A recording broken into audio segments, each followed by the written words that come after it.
Optimistically speaking, it could be a fun and humbling experience, but more realistically, this is going to be confusing and humiliating, the most challenging blind fragrance test I've ever attempted.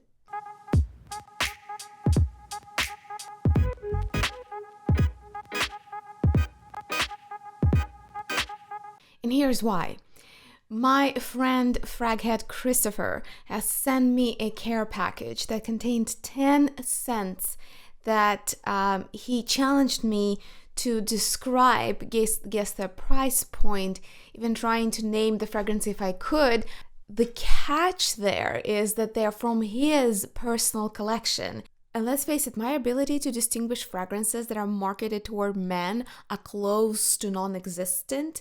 Not only they're, I think, objectively are way more similar as a group between each other than the vast variety of niche and fragrances marketed toward women. But also, I'm not as familiar to begin with. So I mentally prepared myself to just smell 50 shades of windshield wiper cleaning liquid, 50 shades of vetiver, and maybe some spicy musks, but we shall see.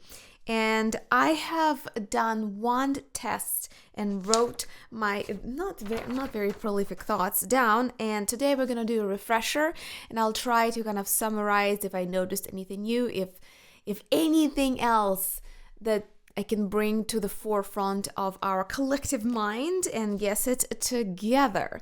By the way, if you're really into training your nose, this is the way to go.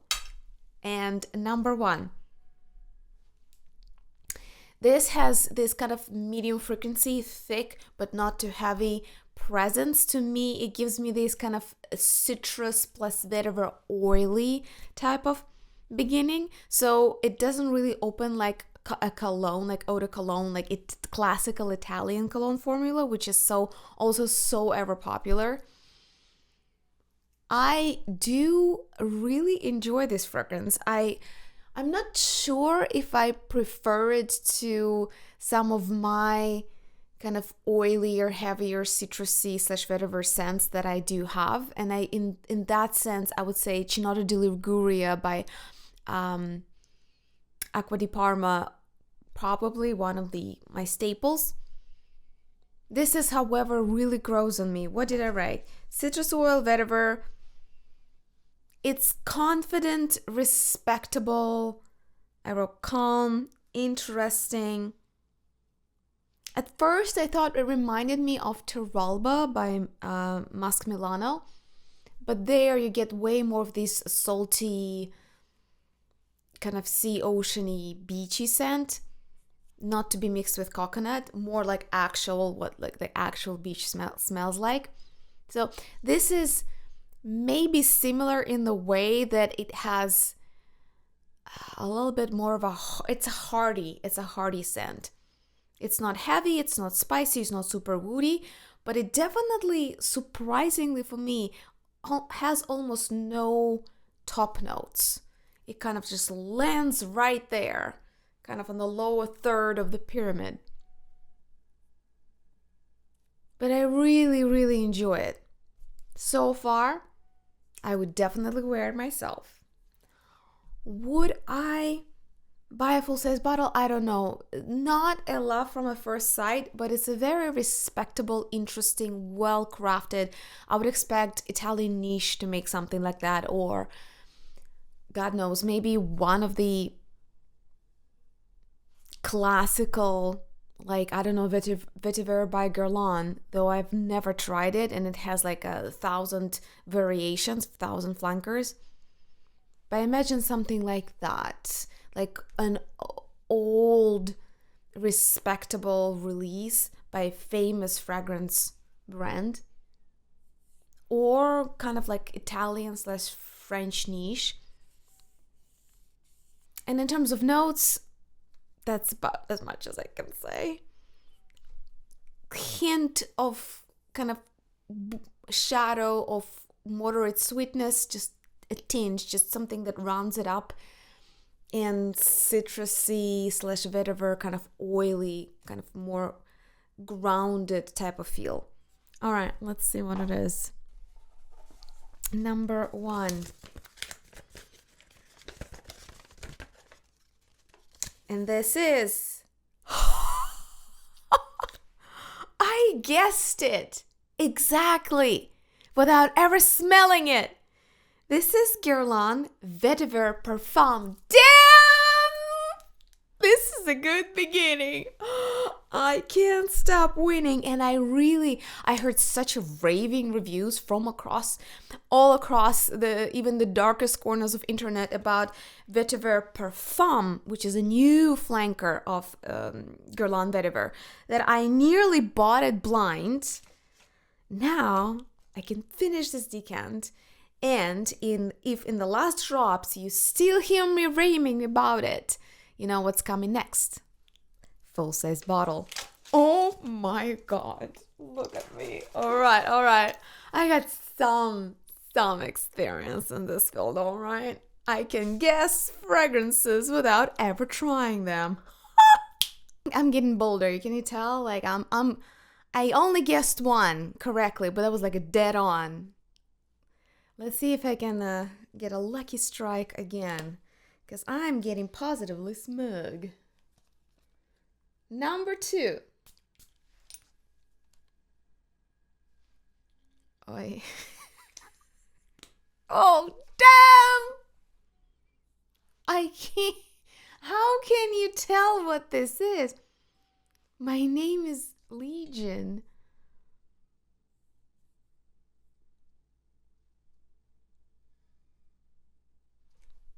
It's like really one of those grassy lemongrass plus this is much thinner, lighter, flowier scent.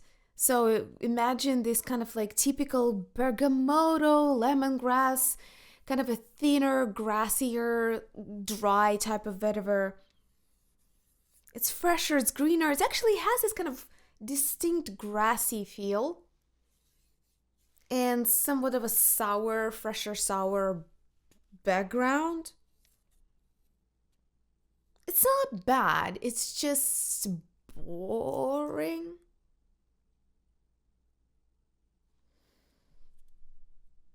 It's a good morning kind of fresh, grassy, very perfume. Maybe, but right now I can only feel grassy freshness that to me it's indistinguishable from thousands, if not tens of thousands of kind of like aqua di whatever. It's pleasant, it's younger than Vetiver Parfum, it's much lighter.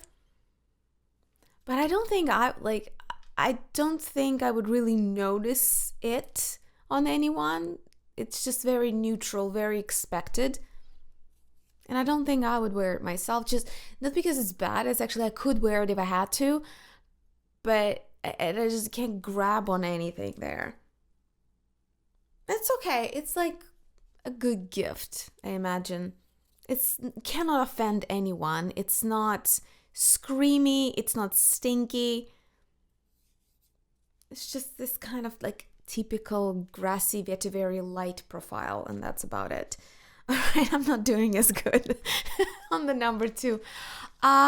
Price point, honestly, I can't figure out who that would be. I would easily put this into all kinds of waters lines, like something like Le Serge Lutens, though I have it in its different kind of this like eau de toilette, aqua allegoria type of, or aqua di something.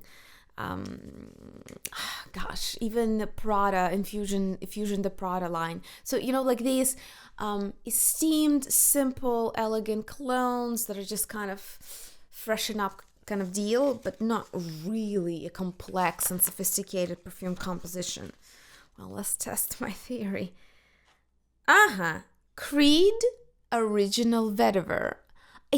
I knew it. I knew it. It's going to be 50 Shades of Vetiver. Thank you, Christopher, for setting me up.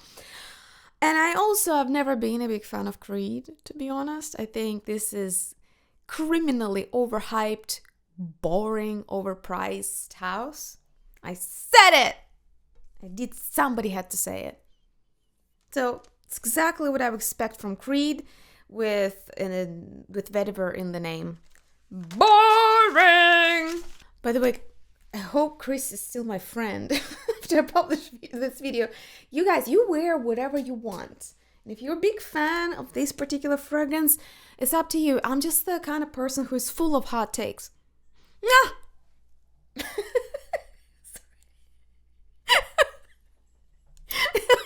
That was quite a reaction. I forgot. It's the number 3 gives me 2 distinct reactions. Like, too much, too chemical. But it kind of depends how it blends in my nose, like how it makes its entrance. But sometimes like, number 3 gives me, because I tested it like 3 times. Sometimes. It gives me this kind of a sour, sweet, woody berry type of feel. And as I already announced, apparently berries are the trend of 2025. I am already hooked. So anytime I can smell anything berry, I lit up and I started making notes. So in that sense, number 3, definitely on my list of curious what it could be. It gives me this tangy, sour, berry type of deal with a touch of spice, sweetness, and kind of like smoky woodiness. It's a bit too sharp at the beginning, therefore I would imagine it's either Arabic or Southern Italy brands. They like screamy but somewhat simplistic compositions that gonna borderline on cheap, or it is not super expensive. Like I cannot imagine something like that to truly be like a heritage perfume that costs a lot of money. It's just a bit too showy. It's a bit too peacocky. I do love it for the berry accord, but it is annoying. I'm not gonna lie. It's like, at first I was like, oh my god, berry, sour, tangy, great. And then I was like, it's gonna leave this film like red wine on your teeth. It's gonna stays there and it's a bit annoying. It's this sour, musky, woody base. Is it Ambergsan? I don't know. That I really don't like. This stuff probably lasts a long time, but the more time goes by, the less interesting it is. It's just intense without having enough sophistication to my taste. That's about it.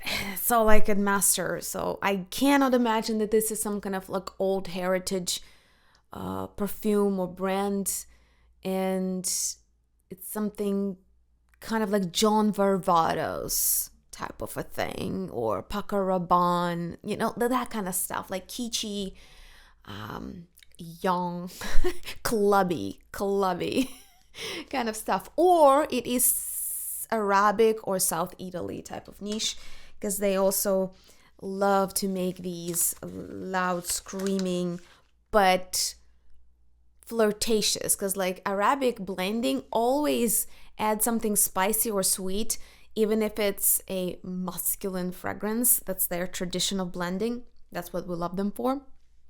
Just rose oud, to name a few staples. And that could be Arabs. Let's see if I'm like completely off base. Ha! Damn! I could not be more wrong. This is Memo African leather, all right? Not only I missed the leather part, the spiciness I kind of hinted at. I don't think African leather has anything berry related. And also it's a very expensive, a very esteemed French niche brand. Awkward. Not only I'm a bit far off the deep end with my judgmental assessments of the branding and the key component that's not there, and missing the component that is there, leather.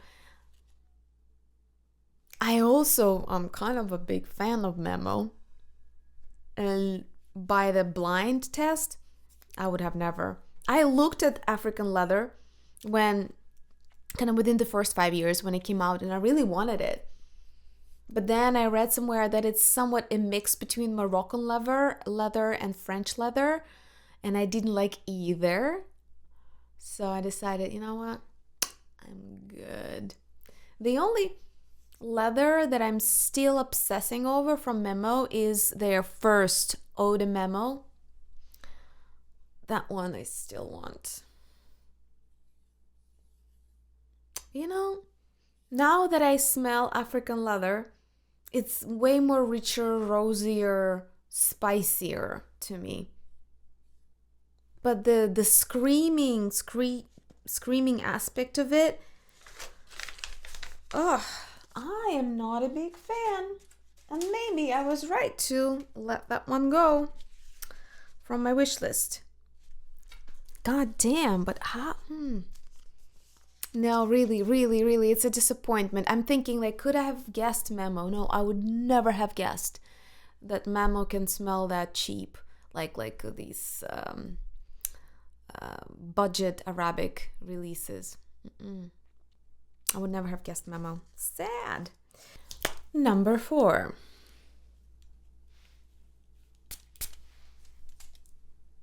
Oi, this one. It goes silent on me so fast that I have to assume there's a lot of Isoi Super in it. Because I'm not exactly anosmic to Isoi Super, but I all very quickly reach saturation, receptor saturation, when I smell anything with huge doses of Isoi Super. If you don't know where it is, try Not a Perfume by Juliette Has a Gun. It's pretty much almost like a monomolecule perfume. So it has this slightly disturbing, either synthetic or it's something of a bathroom smell. Can't quite tell what it is. But first of all, it goes silent on me almost instantly. Then I have to guess, was it some soft sweetness that was Santal-like? Or was it some kind of iris, molecular iris? And it also is kind of boring, dry paper iris, quiet, I would say like kind of molecular blend with maybe Santal-like sweetness somewhere there. But there's also this note that is just disturbing. What? I don't know what it is, but I really don't like it. It gives me this like bathroom smell thing. I don't know. Like toilet smell. Yeah, okay, I'm not gonna go too far in imagining what it could be from that realm. Generally speaking, quiet, boring, irisy, somewhat Santal, nudie, molecular. So that could be Zarka Perfume, any of their extreme and eccentric molecules, because I kind of feel it has more interesting components than just to be molecules. It could be any of these contemporary molecular irises, including, where is it? Including Promise by Cartier. One of the most boring irises that you can buy for $300. Not that, but kind of in the same realm. So this is going to be my guess in terms of components and what it could be. All right, number 4, the moment of truth. Gosh, I hope it's not another leather. Like I cannot make such a dramatic mistake again. Divine L'Homme de Cour. So I presume the brand is Divine. L'homme de Cour. Cour is leather. I do not smell. Maybe that annoying component is kind of these like green patent leather. Is a butylquinoline. But I usually I think I would recognize that. So there is this a green, annoying, piercing note that I think is responsible for the cour, l'homme de cour. But, yeah, no. You know, one of my charming qualities is that I'm so vain that when I'm convinced I smell something, I have to prove myself right. So I went actually read the pyramid of Divine L'homme de cour, and it doesn't list leather. It lists these piercing green bitter components, which is usually angelica, juniper, and cypress. And in the middle notes, it is iris with the base of vetiver, musk, ambergris, and Licorice. I have no idea what it is.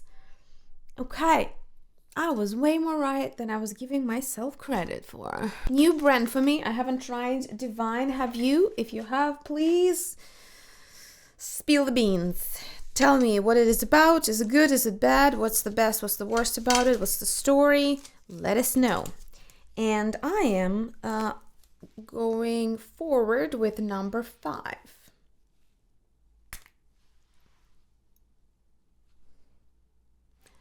Bunch of these kitchen spices, but not sweet ones, not the baked ones. It's like caraway, thyme, things of that nature.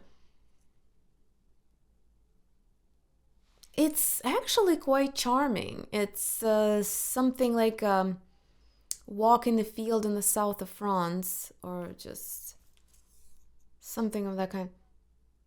It gives me some of the dry herbs as well. It's my grandma used to collect all these herbs, and we would lay them out and dry them so that later we can add them to herbal teas.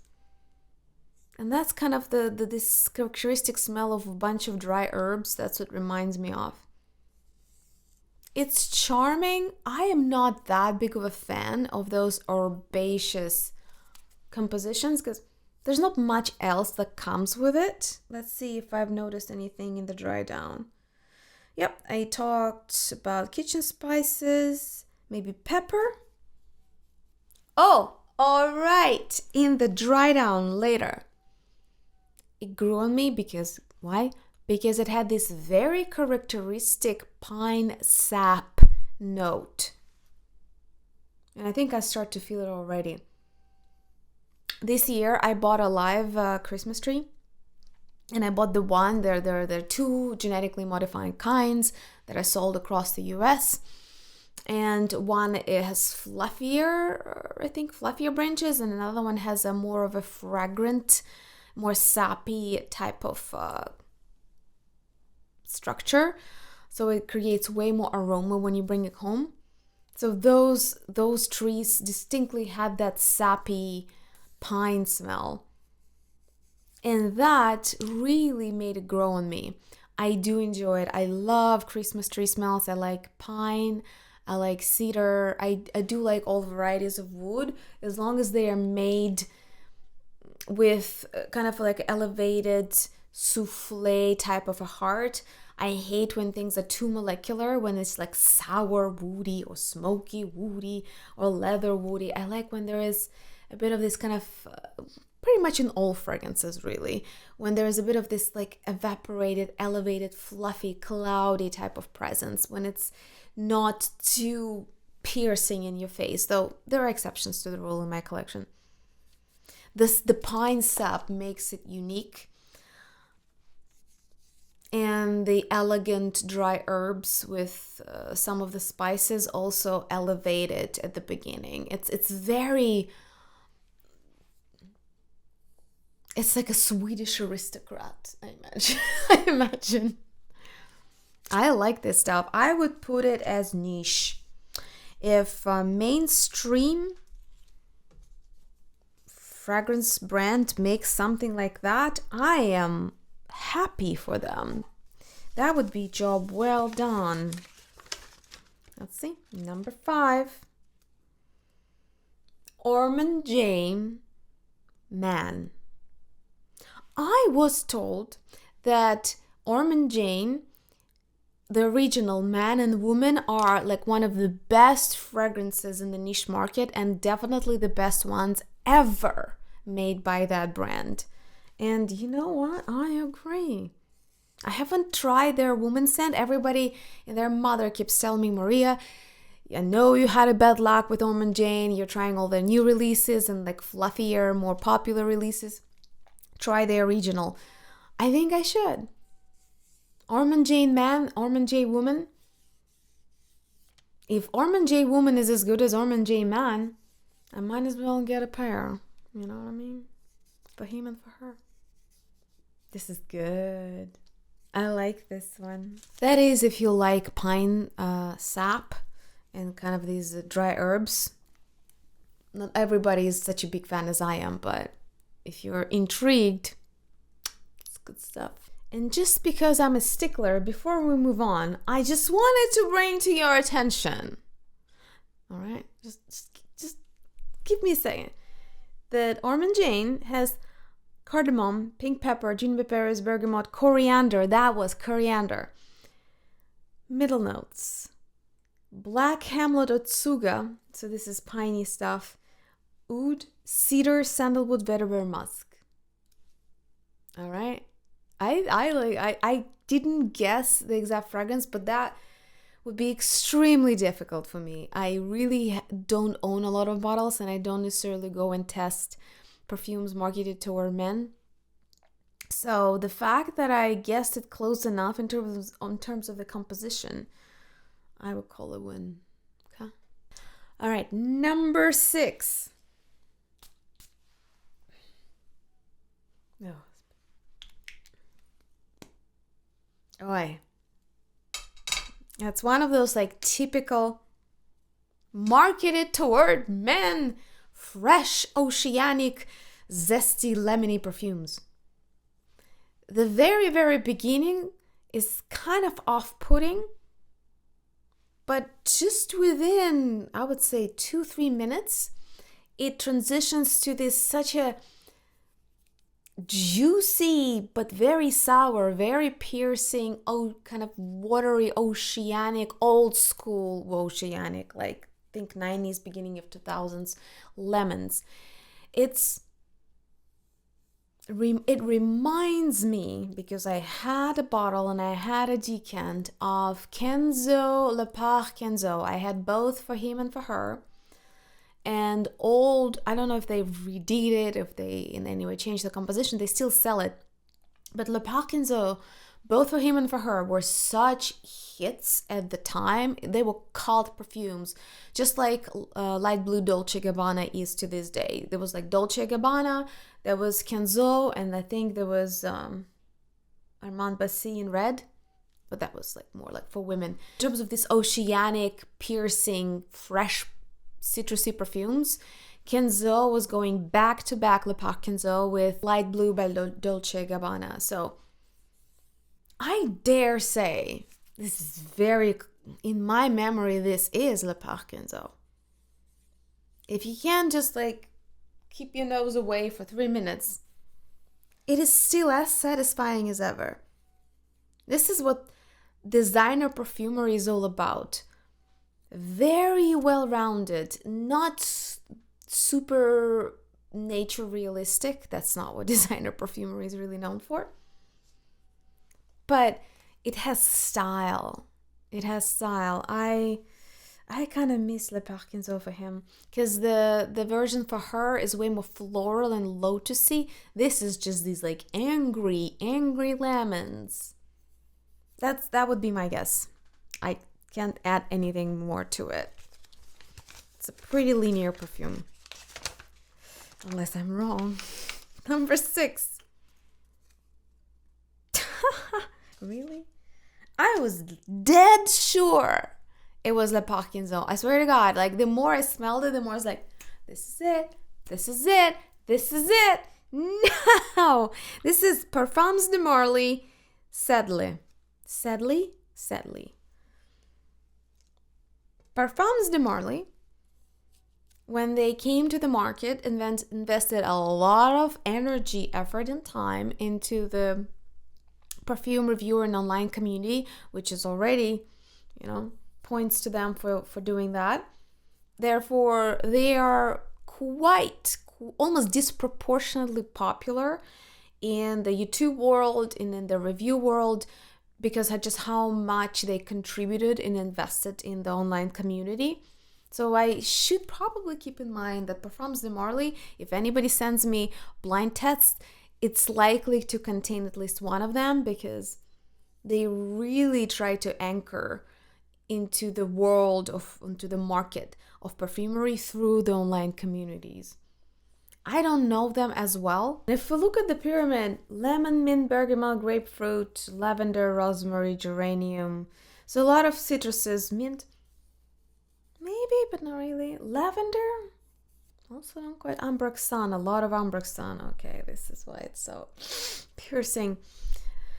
And everything else, patchouli, sandalwood, none of that I really feel. To me, it's not a niche perfume. It's very stable, well-crafted, dominant designer release.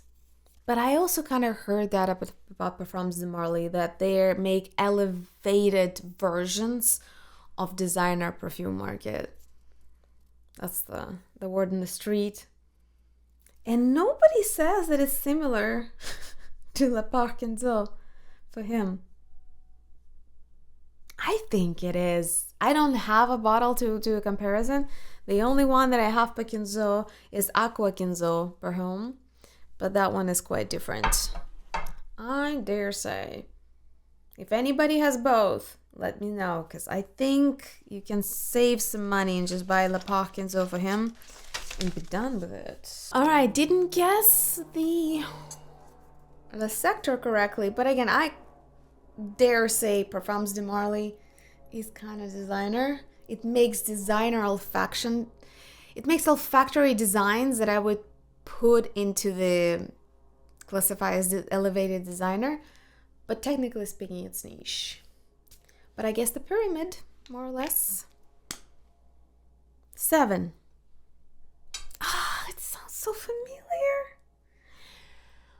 It sounds very familiar. Either it's an oldie that I've smelled before, maybe it's one of the Guerlains or something like that, or it's a profile that has a lot of different clones, like an army of similar smelling perfumes. It smells like hairsprays used to. Dusty floral, is it like violets? I don't know. It's kind of like dusty, somewhat chemical floral. Powdery. It's really not my cup of tea. It's somewhat medicinal, kind of like anise, or like it's kind of like I don't know what it is. It's semi-sweet. Maybe it's amber, something like that. It's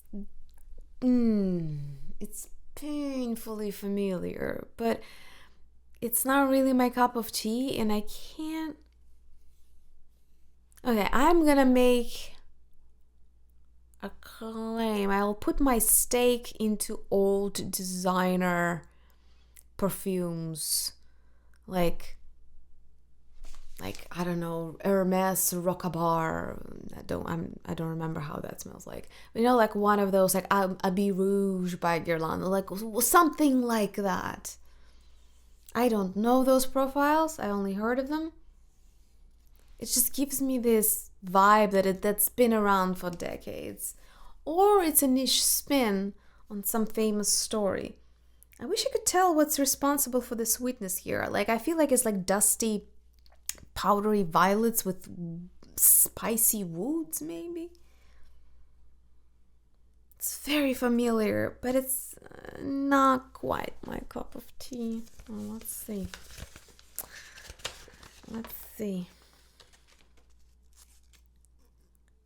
Moncler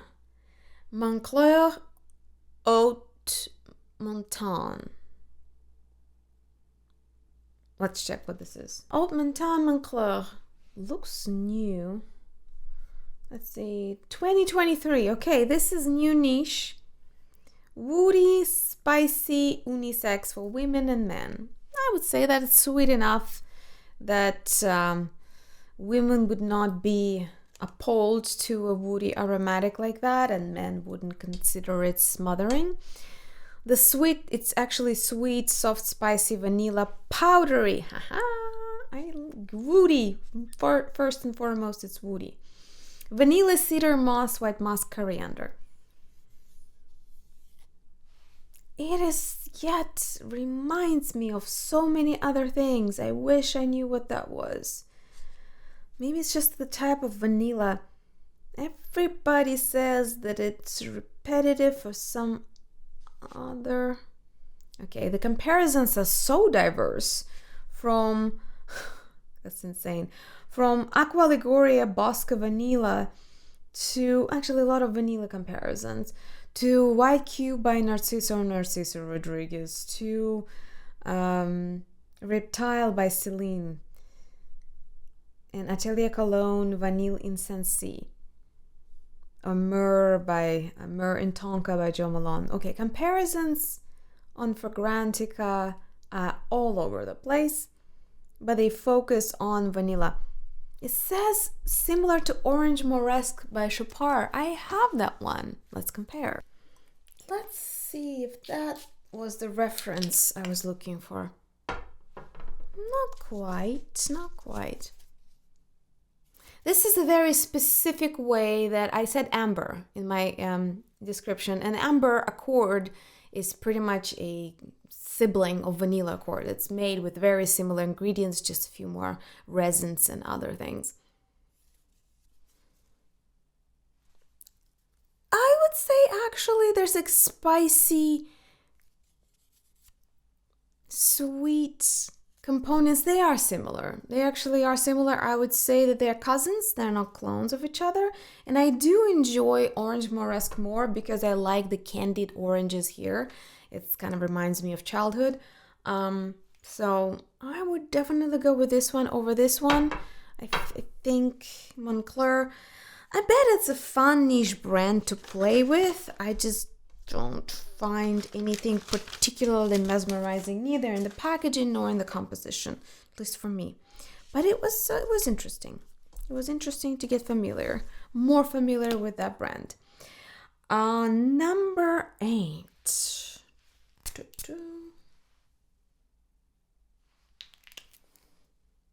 Fresh, annoyingly fresh. So if I feel something annoyingly French mint that is not mint, it's usually anise or licorice. In American English, that would be licorice.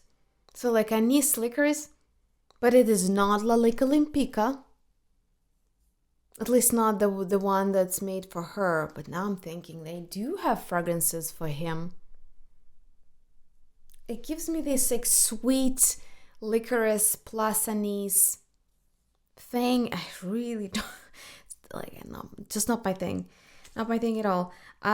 It's maybe at first I thought maybe there is sweetness there, like plum sweetness.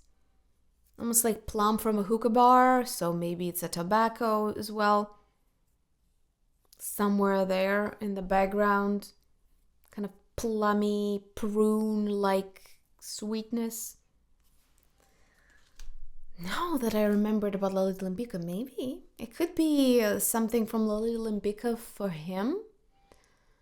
Or some other perfume like that. I honestly have no idea who else makes licorice sweet type of perfumes in the department for him. Could be niche, could be. It's niche scents tend to be less abstract, and you can actually pull either nature references from them or at least specific notes. Designer perfumes are usually polished to the point of you not being able to recognize anything that belongs to nature. So it could be niche. It is, I'll give it that. I'll give it points for being different. Because again, I expected 50 Shades of Vetiver and some Amberxon stuff.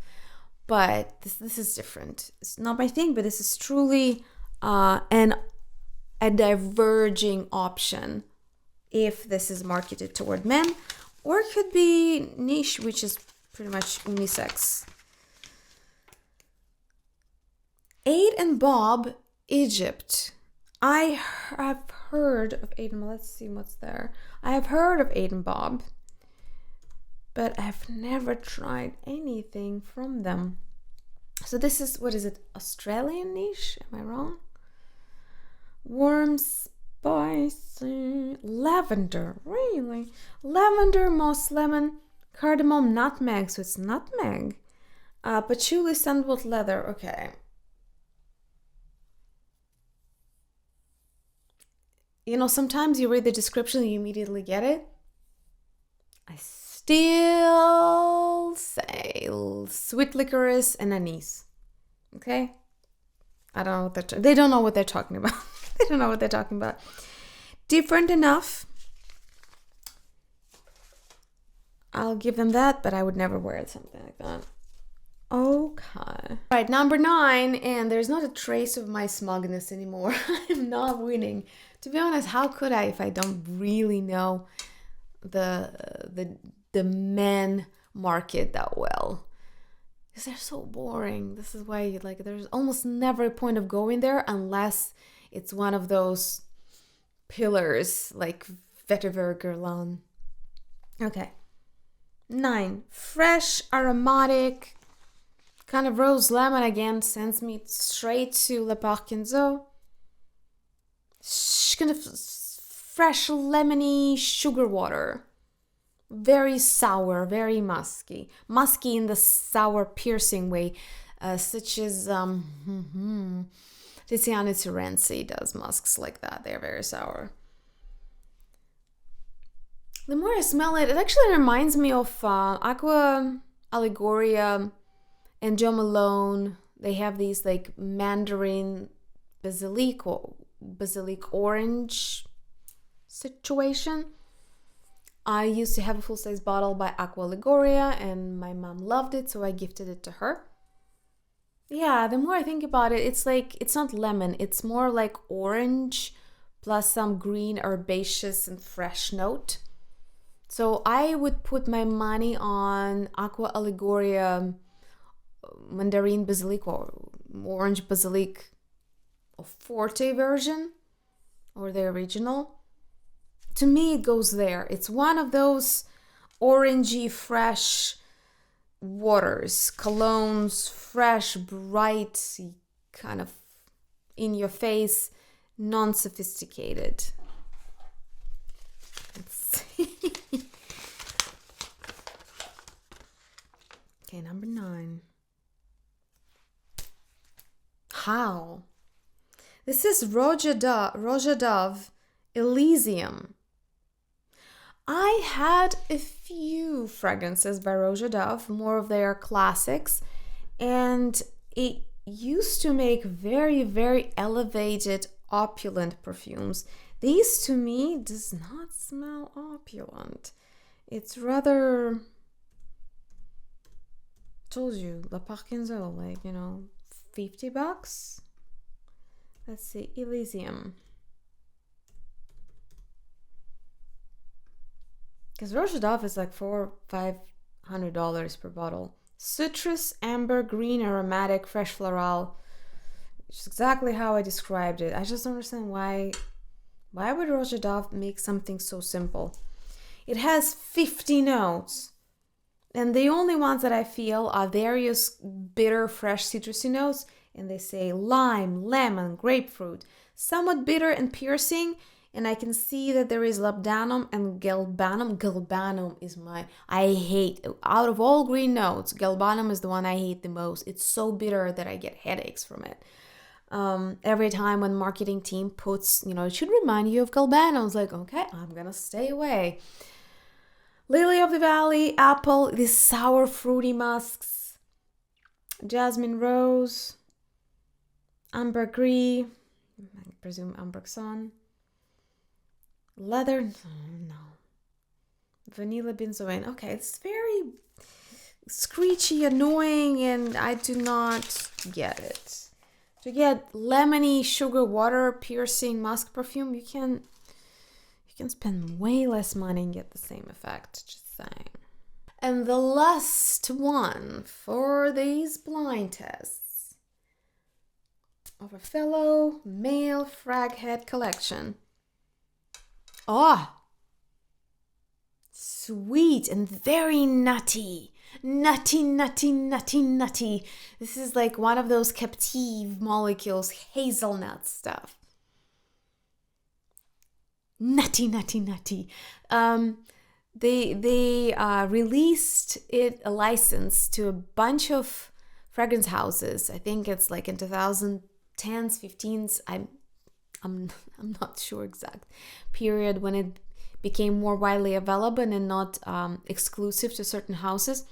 And there was an explosion of nutty fragrances. It's definitely one of those. It's like sweet, somewhat cloyy, condensed, sugary, syrupy, caramel-like nutty paste. I have no idea who could that be. I imagine who makes obnoxiously sweet perfumes for men. Paco Rabanne? But nutty? I heard that Dolce & Gabbana Devotion Intense is this kind of condensed milk plus nuts. But why would Christopher buy Dolce & Gabbana Devotion Intense? Is that really marketed toward men? Well, I guess the nuttiness and kind of somewhat heavier, spicier aspects, probably again some kind of woody notes. It has quite a heavy, domineering presence, but to me it's cloying, it's smothering. But damn, nuts! If you are to try one sickly, cloying, sweet perfume, try something nutty, because it still makes it, interesting. Not like others. Okay, I am intrigued. I have no idea. And I am genuinely surprised if this is marketed toward men. I'm like, okay, there's some variety in that world. Simone Andrioli, Ocean of a Midnight Moon. Okay, I presume this is niche. Okay, so it's not marketed toward men, it's unisex. Ocean of a Midnight Moon. Not a single hint in this olfactory composition makes me think of moon or ocean. It's not mineral oats whatsoever. Ocean of Midnight Moon. I do not know this house. Aromatic, woody, fresh, spicy, marine green. Okay. Come on. You can't be serious. Yeah, and they describe all of these, nothing about sweetness or desserts or nuts. Seawater, juniper berries, driftwood, fir, myrtle, mint, citruses, oak leather. This can't be. Because I do have Teralba. I have like a bunch of oceany driftwood, kind of like modern ocean perfumes that give you this seaweed type of a salty feel. And that's not it. Okay, maybe fir, kind of sappy heaviness here I do feel. But where's mint? Where's citruses? Where's seawater? And more importantly, where's this overpowering, sickly, cloying sweetness? My nose is shocked. Shocked. Some people even compare it with Light Blue and Dolce & Gabbana for him. This is insanity, guys. This is insanity. It can't be. It's so, to me, it's syrupy in Nutty. What are you talking about? They say this is Acqua di Gio of the Niche Perfumery. Okay.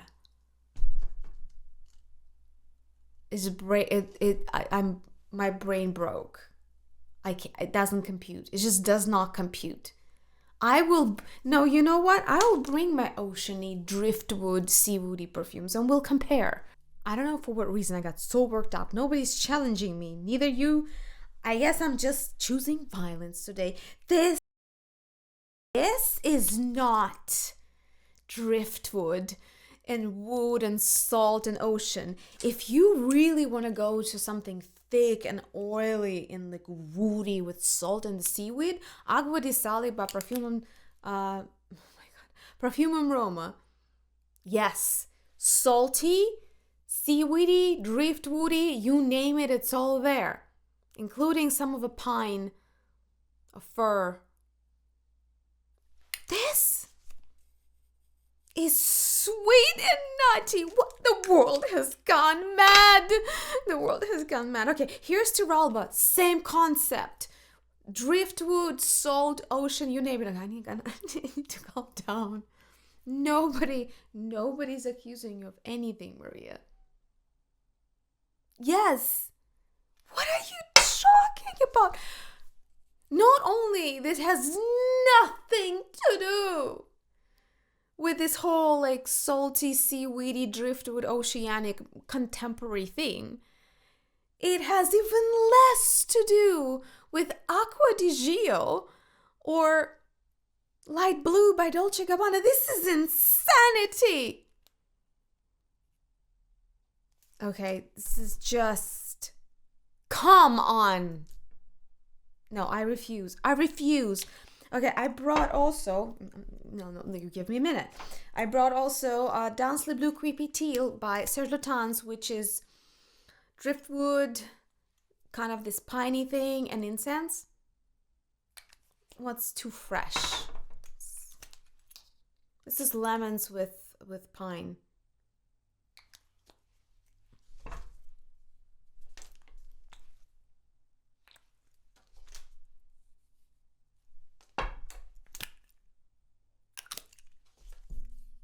No, positively, the world has gone mad.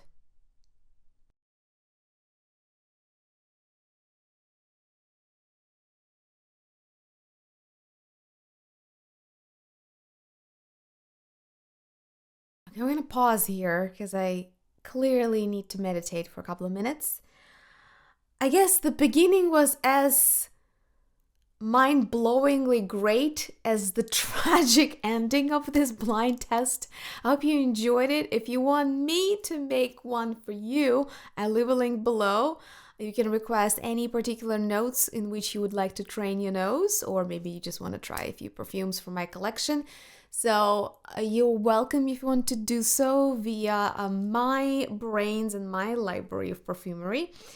Thank you so much for everyone who participated, left comments. If you haven't yet, please do so. I'll be not so patiently waiting for your comments. Subscribe and like so we can see each other in the next video.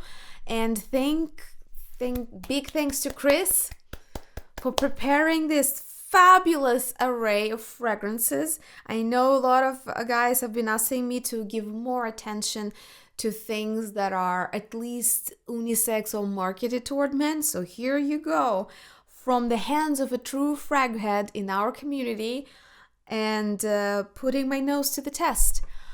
I need to get that Guerlain Vetiver. That's good. The number one, oh, that's good.